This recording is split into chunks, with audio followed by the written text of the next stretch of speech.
Diablo 4, it's the season of the Infernal Hordes, or just Horde, has launched in the last 36 hours, 48 hours. And it is the first season of Diablo 4 that I am playing. I technically played at the end of last season, but that was just as a primer to this season launch. I played the Diablo 4 beta. I really enjoyed it. I felt like it was more Diablo, and I had plenty of games to play at the time, and so I wasn't that interested in playing it when it came out. And I feel like I'm benefiting from that now in that the game, the sentiment around the game was not as bad as Diablo 3 when Diablo 3 came out, but the sentiment around Diablo 4 right now is as strong as it's ever been, basically. It seems to be going from strength to strength. They are getting in the same way that the WoW team are, they're getting a better understanding of how to run a live service game out of an existing IP that they've been building in different ways for so many years now. And the content that is in Infernal Horde is a basically wave mode with some really light roguelite elements to it. In that you run dungeons, wave-based dungeons, and at the end of each wave, you pick a modifier to modify the subsequent waves, but also potentially grant you more of the currency that you need to open chests at the end of a run. So I am not up to the end game yet. I have a character at level 33 or 34, a sorcerer, and I am running through the seasonal campaign, which is basically establishing all of the things that the end game is going to deliver. So this right now is a mini dungeon as part of the campaign that establishes what the end game version of this is going to be. You jump into a dungeon, you run through a map, and you have an objective on that map. In this instance, I need to kill big dudes, and I'll drop an ether heart, and then that's the currency that I'm going to spend at the end of it, but I need to kill 5 of them in this room, progress to the next level, kill another 4 of them, whatever it ends up being. And so that process is like, it's not new to this kind of game, like a dungeon crawler. But I will say, like, I'm really enjoying playing the game, and this is from someone who hasn't played much Diablo 4 since it's come out. It feels excellent. The density of enemies in this mode in particular is really satisfying, particularly as a sorcerer, be dropping all these AoE spells, and I'm just coming to grips with the systems in Diablo 4 and the modifiers attached to legendaries and all your gear and how to spec a character. So this build at the moment is messy as hell, and that's fun. You can respec for free, I think, before level 50. So I'm still just playing with things and trying to work out what I want to do with this sorcerer.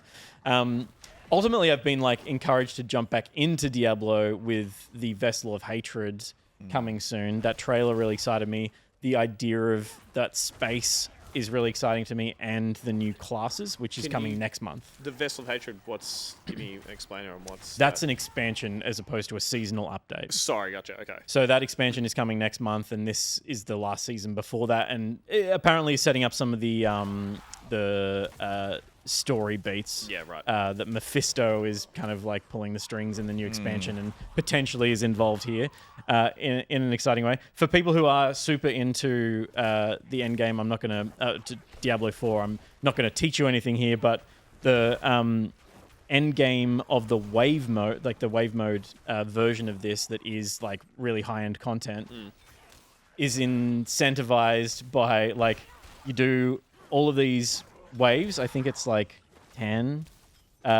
You have a limited amount of all of these waves. I mean, 10. But the point is to do them there's I think 6 waves per wave kind of thing. Okay, yeah. So Let's call them per rounds. modifier Per modifier that gets attached to it. And the modifier, just to quickly check, is affecting the enemy types or your power? It's affecting there's a boon and a debuff basically. Sure. And that is a variety of different things. Things that I've experienced are hellfire rains on the next map, so you're constantly having to dodge hellfire falling.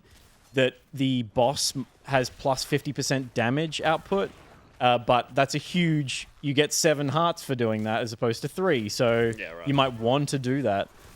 It does all feel like, even the story campaign, and I mean, this is Dungeon Crawlers, does feel like it's... And I'm a sorcerer. It does feel like it's built for co-op. I'm not meant to be in everyone's faces. And I did play a session... this is some capture from today, but when I was playing last night, I was playing with Shark, who's running a druid, and just had... I was like, I'm doing amazing. And then playing solo today, I was like, Shark was doing literally everything. And I was there.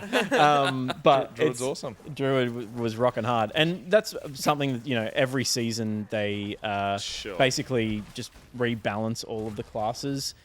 The Sorcerer and the Druid, apparently, for Endgame, have been really rough in the last season. And now have been respec'd to be a bit stronger, so I'm looking forward to getting this character. Chose your class well. Yeah, I love sorcerers, but I played a barbarian at the end of last season just because I was like, I only ever play sorcerers, so I wanted to do something different.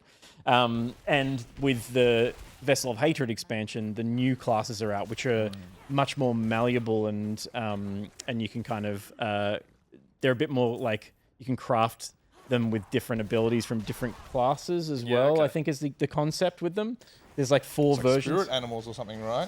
There's like 4 versions of They have a spirit animal, and there's 4 versions of the same class, and you can mix and match some of the ability stuff. Yeah, you can. So I'm really interested. Someone's running out of ideas for classes, and it's just like this one's anything.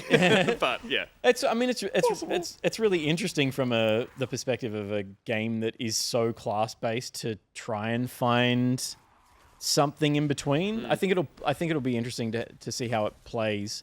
It might be a disaster, but that's cool. That's cool. They can just respec it on the next season. I don't think I have anything else to really say about this. I'm just enjoying it. I'm looking forward to playing Vessel of Hatred. Did you like the story? I haven't played the story at all. Oh wow! I haven't touched it. Except in the beta, I played through the first kind of 10 hours of the story in the beta, and I still think they're the best in the world at cutscenes.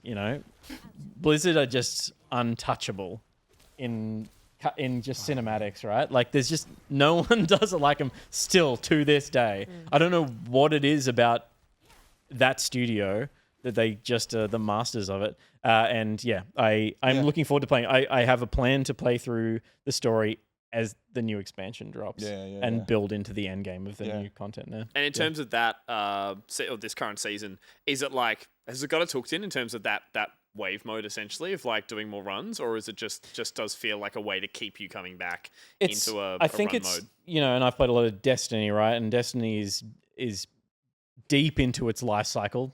Some would argue at the end of its life cycle, particularly with what's happening over at Bungie at the moment. And Diablo looks to be, they have the seasonal worlds, and then they have the eternal realm, which is where content will stay forever. So you can run a seasonal character, but that doesn't necessarily affect the eternal realm.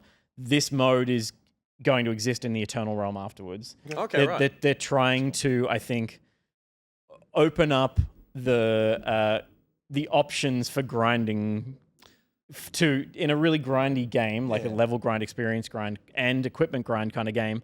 Give players more options when it comes to I need to spend a couple hours grinding in this game, but I don't want to do all wave mode or all hellspawn stuff. Like I might want to do a few different things. So I think it's a step in a direction of giving players more options for how they want to grind for loot, which is cool.